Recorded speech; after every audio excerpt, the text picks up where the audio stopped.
नमस्कार। समसामयिक विषयों पर आपके पसंदीदा कार्यक्रम विशेष में आपका स्वागत है। मैं हूं वैभव राज शुक्ला। चांद सिर्फ एक ग्रह नहीं है, चांद मानव जीवन में गहराई तक रचा बसा है। बचपन से ही हम चांद को चंदा मामा के रूप में देखते हैं।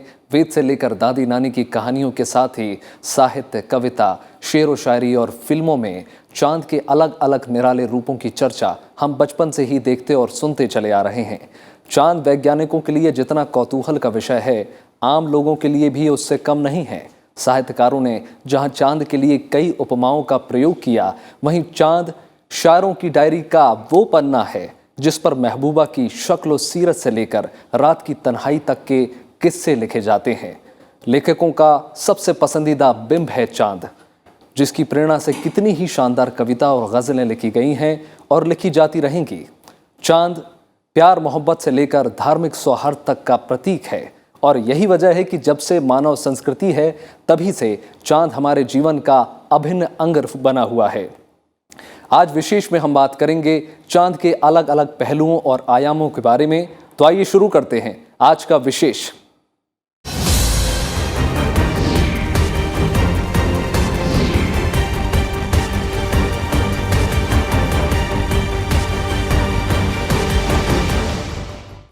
दुनिया भर के वैज्ञानिक चांद पर लगातार खोज में जुटे हुए हैं। इस दौरान पाया गया है कि चांद की सतह पर ऐसे तमाम तत्व हैं जो हमारे काम आ सकते हैं। इसमें हीलियम 3 भी है जो हमारी ऊर्जा ज़रूरतों का एक बड़ा हिस्सा पूरा कर सकता है। धरती के अलावा और किस किस ग्रह या उपग्रह पर जीवन हो सकता है, ये सवाल आदिकाल से मानव की सोच का अहम हिस्सा रहा है और इसलिए चांद पर जीवन की संभावनाएं तलाशने के लिए इंसान चांद तक जा पहुंचा है।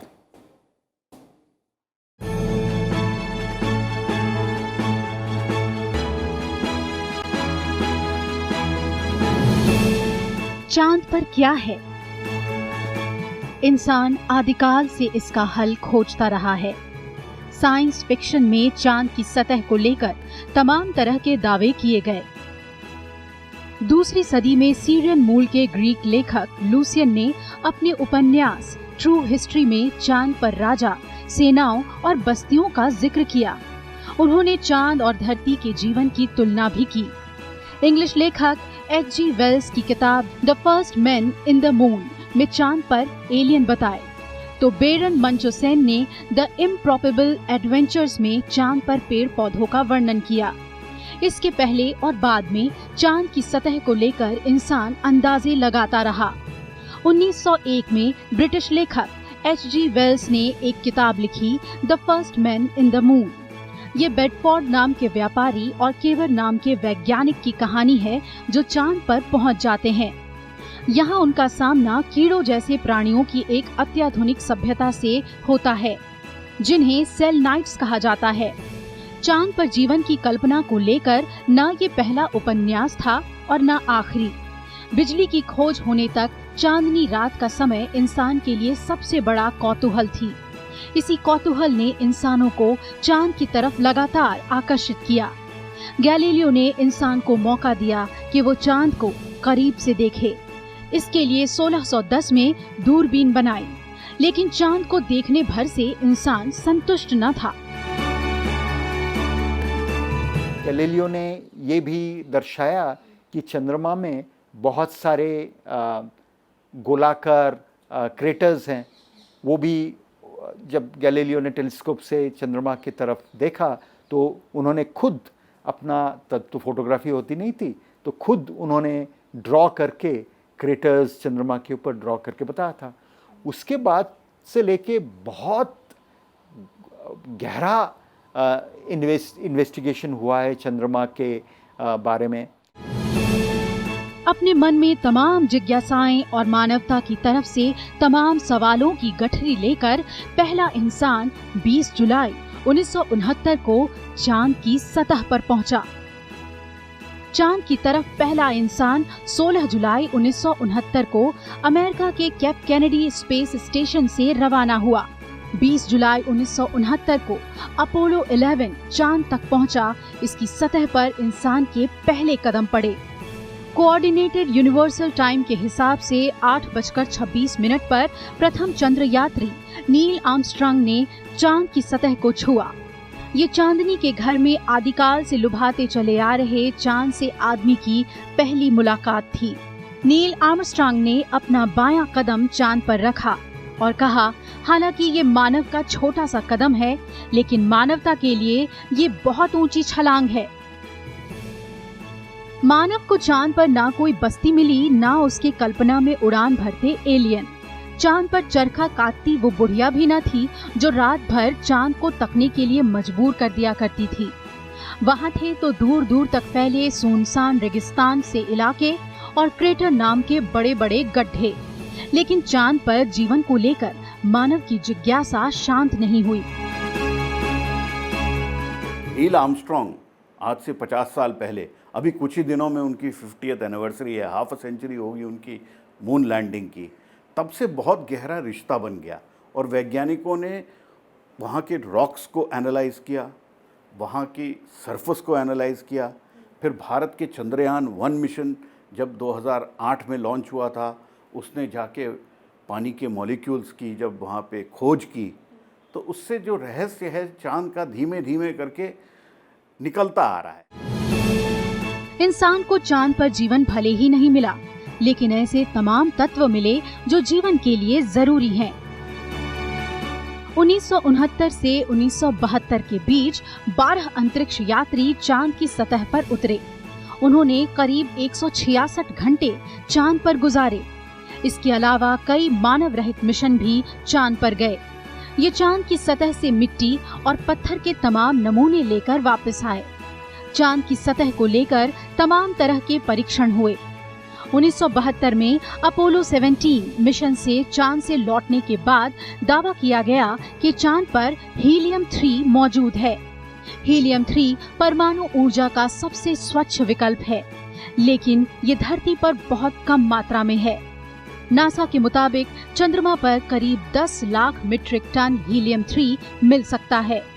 अगर इसका पर्याप्त मात्रा में खनन किया जाए और किफायती दरों पर धरती तक ले आया जाए, तो ये परमाणु ईंधन एक आकर्षक विकल्प हो सकता है।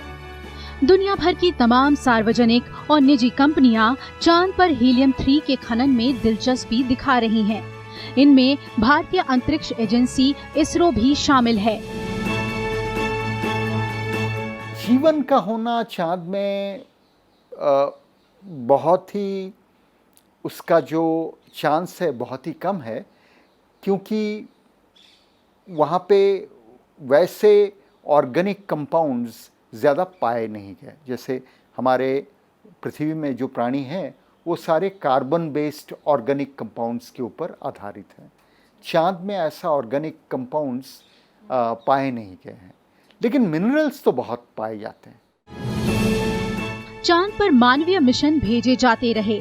कई मानव रहित विमान और रोबो रोवर यानी रोबोटिक वाहन भी चांद की सतह पर प्रयोग करने और वहां के वातावरण को समझने के लिए भेजे गए। इनमें भारत का चंद्रयान मिशन भी शामिल है। इंसान ने चांद की सतह, वहां हवा और पानी की मौजूदगी को लेकर तमाम तरह के प्रयोग किए हैं। अमेरिका, यूरोप और रूस के अलावा भारत भी इन प्रयोगों का हिस्सा है। Bureau report, Rajya Sabha TV. चांद सिर्फ विज्ञान तक ही सीमित नहीं है। जब चंद्रमा के बारे में वैज्ञानिक सोच तक विकसित नहीं हुई थी, उससे पहले से ही चांद हमारी पौराणिक कथाओं, दादी नानी की कहानियों, साहित्य और शेर व शायरी में मौजूद था। चांद के मामा से लेकर महबूब बनने तक का सफर इतना रोमानी और अनोखा है कि वेद से लेकर जीवन तक चांद किसी न किसी रूप में हम सब से जुड़ा हुआ है। अरे धीरे धीरे चल चांद गगन में, कहीं ढल ना जाए रात, टूट न जाए सपने। आओ तुम्हें चांद पे ले जाए, प्यार भरे सपने सजाए। अरे चंदा रे कभी तो समीप पर आ, बैठेंगे बातें करेंगे। चांद, चंद्रमा या बच्चों की भाषा में कहें तो चंदा मामा, ऐसे अनेक नामों से हम चांद को जानते हैं, जिसे कभी दूर से देखकर पाने की ख्वाहिश होती है, तो कभी चांदनी रात में देर तक निहारने का मन करता है। कभी इस चांद को देखकर कल्पनाओं के समंदर में खो जाना, तो कभी उससे रश्क करना। चांद की ये तमाम विशेषताएं ही उसे सबसे अलग बनाती हैं। चांद की बात करें तो हमारे ज़हन में कई तरह की तस्वीर उभरने लगती है। महबूब जहां चांद को माशूक की नजर से देखता है, तो वहीं साहित्यकार उसे अलग अलग रूपों में अपने साहित्य में उतारता है। यही नहीं, दादी नानी की कहानियों और लोरियों में तो चंदा मामा बनकर आते हैं। छोटे छोटे बच्चे जब खाना नहीं खाते तो माँ उसी चंदा मामा को बुलाती हैं, और बच्चे भी अपने इस चंदा मामा को इतना ही चाहते हैं कि उनके आने पर खाना जरूर खा लेते हैं।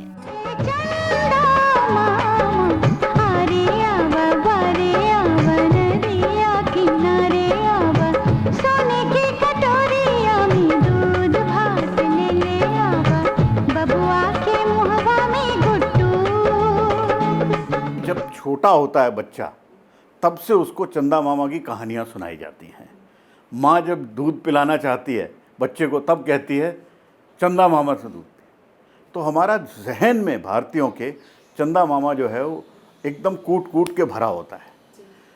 तो चंदा मामा हमारी सारी जिंदगी में बसा हुआ है। रोज सोने से पहले दादी नानी की कहानियां किसे याद नहीं होंगी। नींद आने से पहले वो चांद की प्यारी कहानियां आज भी हम सबके ज़हन में एकदम ताज़ा हो उठती हैं। दादी नानी की इन्हीं कहानियों से हमारा बचपन गुलजार रहा करता था। सालों से हर माँ अपने बच्चे को चंदा मामा की लोरी सुनाती आ रही है। सूरदास के पदों से लेकर कहानी की हर किताब में हम चंदा को प्यारे मामा ही कहते आए हैं। चांद न जाने कब इन कहानियों और लोरियों का हिस्सा बना, ये शायद कोई नहीं जानता, लेकिन इतना जरूर है कि बचपन में ही चांद और चंदा मामा से जो प्यार होता है वो जीवन के आखिरी दम तक बना रहता है।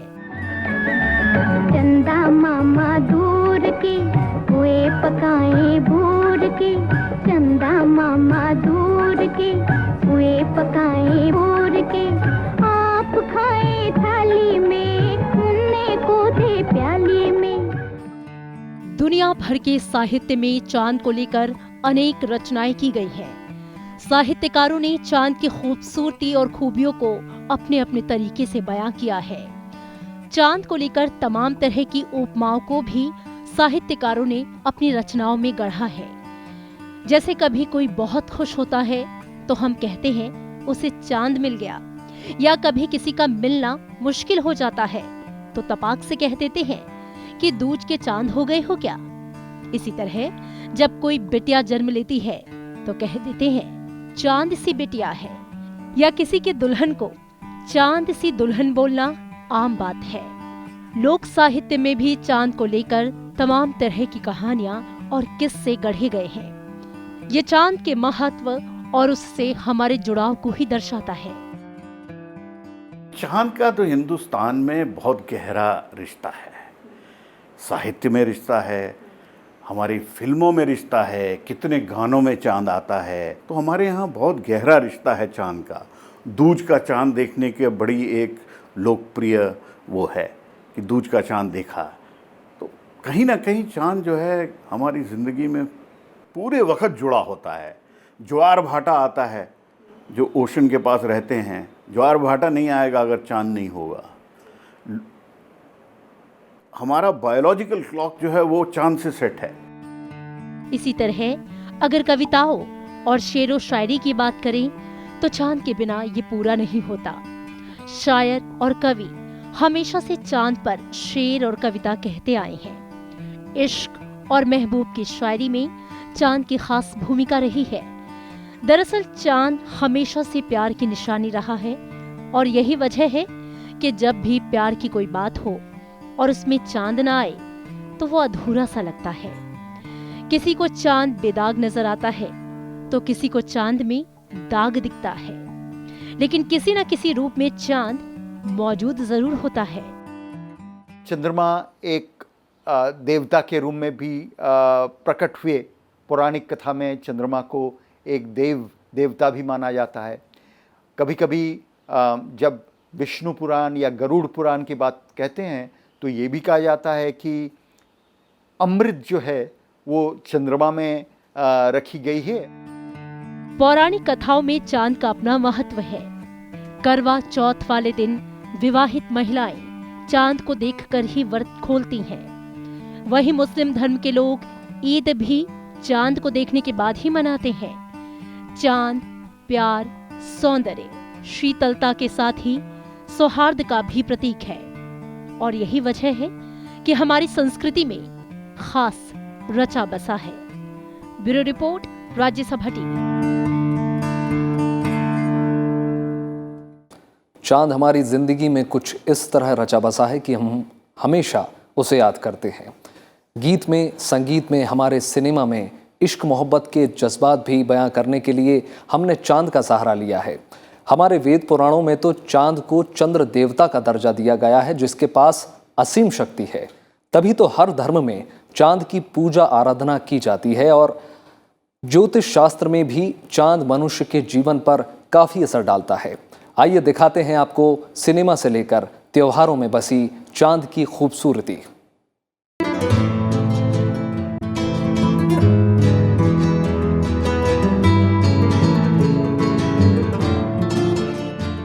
ईद का चांद हो या करवा चौथ का चांद, 14वीं का चांद या छोटे बच्चे की लोरी के चंदा मामा, बचपन से लेकर जवानी तक रात का राजा चांद हमारी जिंदगी को खूबसूरत बनाता है। एक प्रेमी जब अपनी महबूबा की तारीफ करना चाहता है तो चांद से ही तो तुलना करता है। चांद सी महबूबा हो मेरी, कब ऐसा मैंने सोचा था। एक प्रेमिका भी अपने प्रेमी के साथ चांद पर ही घूमने जाना चाहती है। धीरे धीरे चल चांद गगन में, अरे धीरे धीरे चल चांद गगन में। कहीं ढल ना जाए रात, टूट ना जाए सपने। और कभी कभी तो प्रेमी जोड़ा अपनी सारी शिकायतों को दूर करने के लिए चांद को ही बुलाते हैं। चंदा रे कभी तो समीप पर आ, बैठेंगे बातें करेंगे। अपने प्रेमी से शर्माती प्रेमिका चांद सी ही नजर आती है, जो रह रहकर बादलों में छुप जाता है। शर्मा के मेरी जाना। वही कई दिनों के बिरह के बाद प्रेमी के आने पर ही वो चांद को देख पाती है।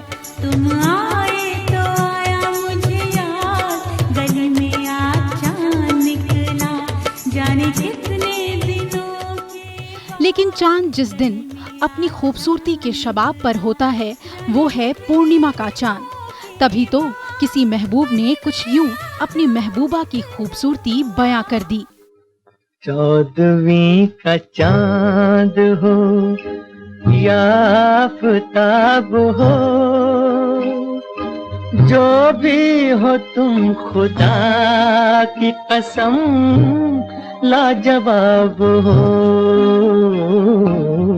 ये चांद सा रोशन चेहरा, जुल्फों का रंग सुनहरा, ये झील सी नीली आंखें, कोई राज है इनमें गहरा। तारीफ करूं क्या उसकी जिसने तुम्हें बनाया। इंतजार का भी अपना ही मजा है, तभी तो चांद की दुहाई दी जा रही है।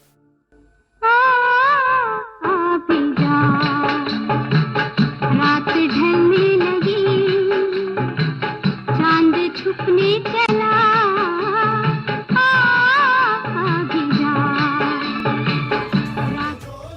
आसमान में चमक रहे चांद की तरफ दुआ मांगते सैकड़ों हाथ उठते हैं। चांद भी अपनी इबादत पर रोशनी के साथ आशीर्वाद बरसा देता है। हिंदू धर्म हो या इस्लाम, चांद को देखकर कई पूजा पूरी होती है। त्योहारों में ईद हो या करवा चौथ, चांद ही तो जहन में छाया होता है। करवा चौथ में चांद से अपने पति की लंबी उम्र की प्रार्थना की जाती है। पूजा की थाली, आई रात सुहागों वाली, ओ चांद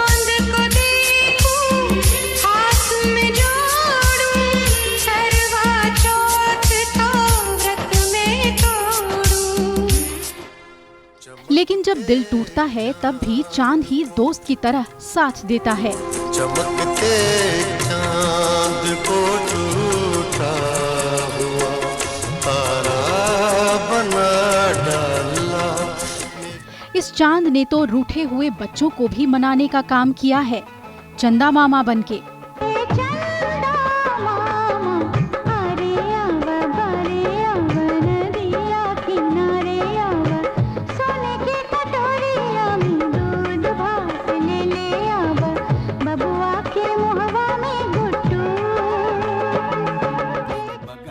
वही समाज में गरीब और मजदूरों की मुफलिसी भी चांद के सहारे ही बयां होती है। एक बगल में चांद होगा, एक बगल में रोटियां, एक बगल में नींद होगी, एक बगल में लोरियां। हम चांद पे। बॉलीवुड की फिल्में हैं, उसमें कहीं ना कहीं चांद जरूर आता है। चांद हमारी ज़िंदगी में हर जगह से जुड़ा हुआ है, भले ही हमारी कैलेंडर हो इंडियन गवर्नमेंट का, चंदा मामा की कहानियाँ हो बच्चों के लिए, या बॉलीवुड हो, तो चांद तो। और जब निकलो बाहर आसमान में पहली बड़ी चीज़ क्या दिखती है? चांद ही दिखता है। सिनेमा के साथ असल जिंदगी में भी चांद पर बहुत कुछ निर्भर करता है। ग्रहों में सबसे अधिक गति से चलने वाला और चंचल चंद्रमा मन का प्रतिनिधित्व करता है। चंद्रमा माता मन, मस्तिष्क, बुद्धिमत्ता, स्वभाव, जनेंद्रियों, प्रजनन संबंधी रोगों, गर्भाशय का कारक माना जाता है। इसके साथ ही ज्योतिष के हिसाब से चंद्र व्यक्ति के भावनाओं पर नियंत्रण रखता है।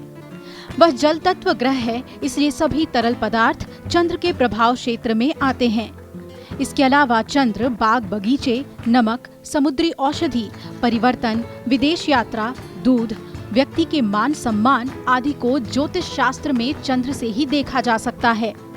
व्यक्ति के जीवन से लेकर विवाह और फिर मृत्यु तक बहुत से क्षेत्रों के बारे में जानने के लिए कुंडली में चंद्रमा की स्थिति का ध्यानपूर्वक अध्ययन किया जाता है। भारतीय ज्योतिष पर आधारित दैनिक, साप्ताहिक और मासिक भविष्य फल भी व्यक्ति के जन्म के समय ही चंद्र राशि के आधार पर बताए जाते हैं। किसी व्यक्ति के जन्म के समय चंद्रमा जिस राशि में स्थित होते हैं, वो राशि उस व्यक्ति की चंद्र राशि कहलाती है। ज्योतिष के अनुसार चंद्रमा से ही मनुष्य का मन और समुद्र से उठने वाली लहरें दोनों का निर्धारण होता है। माता और चंद्र का संबंध भी गहरा होता है। मूत्र संबंधी रोग, दिमागी खराबी, हाइपरटेंशन, हार्ट अटैक, ये सभी चंद्रमा से संबंधित रोग हैं। चांद को लेकर मनुष्य का कौतूहल ही है जिसे दूर करने के लिए ज्योतिष शास्त्र से लेकर विज्ञान तक चांद पर खोज आज भी जारी है। जिस तरह चंद्रमा पृथ्वी के सबसे करीब है, उसी तरह ये हमारी जिंदगी के भी बेहद करीब है और हमेशा रहेगा। Bureau report, Rajya Sabha TV.